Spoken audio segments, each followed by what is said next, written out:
Hello, my name is Brian Andrews, and I'm here to talk a little bit about Henry David Thoreau's resistance to civil government. Thoreau was a transcendentalist, and he had this idea in his head of a perfect kind of utopian society.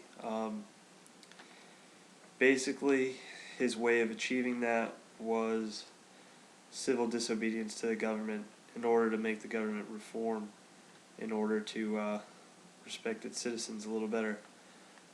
Basically, he had a big issue with some of the injustices that were going on in the government at the time, mainly slavery and the Mexican-American War. He felt these were very disrespectful to the rights of the citizens. He felt that slaves should be free, and he felt that we had no business messing around in Mexico at the time. He felt that the government had just overstepped the boundaries that it had been given when it was elected by the people. He felt that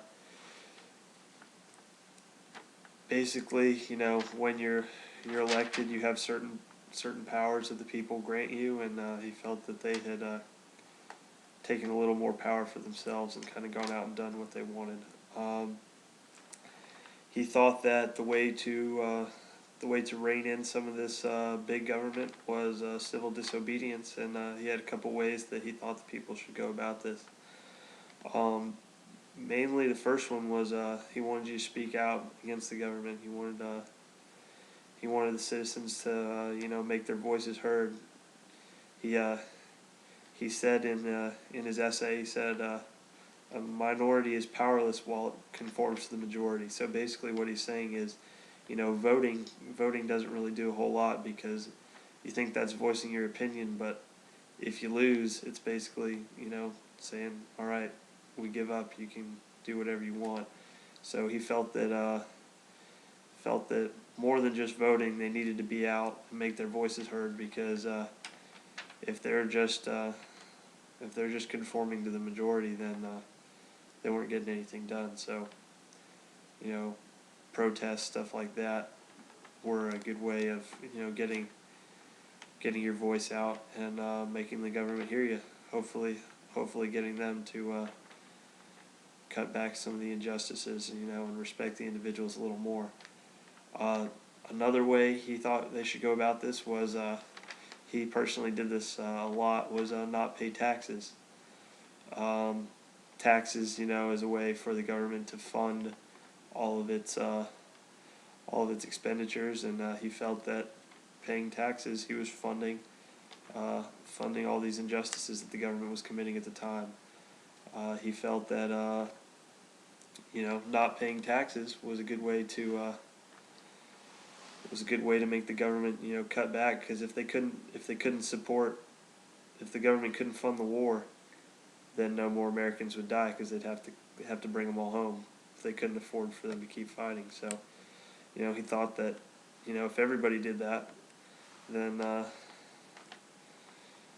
they might make some progress, turn things around. Um,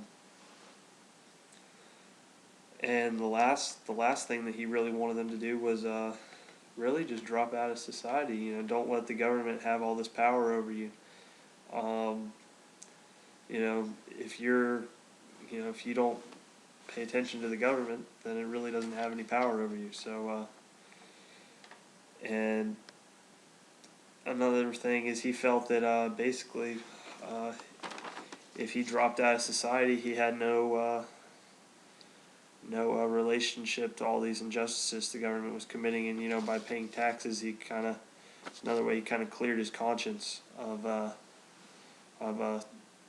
funding the deaths of a lot of Americans. So Catherine McIntyre said that Thoreau was wanting the people to live not by the laws of government but by the higher laws. So if that was higher laws, war is considered unjust. So yeah, I mean, if you don't want to see a lot of Americans die because it's not the just thing to do by the higher laws, then drop out of society. Don't fund it through your taxes, and stay out of it. And then also Carl L. Blankston III said that basically what I just said, that Thoreau was just removing himself from any association with the government to clear his conscience of being involved in any of the injustices the government was committing, and he was also staying out of it so that waiting for the government to respect the rights of its individual citizens and the rights of people everywhere. So he felt that once government was respecting its citizens, it was okay to get back into society and to become involved. And in order to reach this utopian society that he had in his head, government was going to have to respect all the individuals to the max. So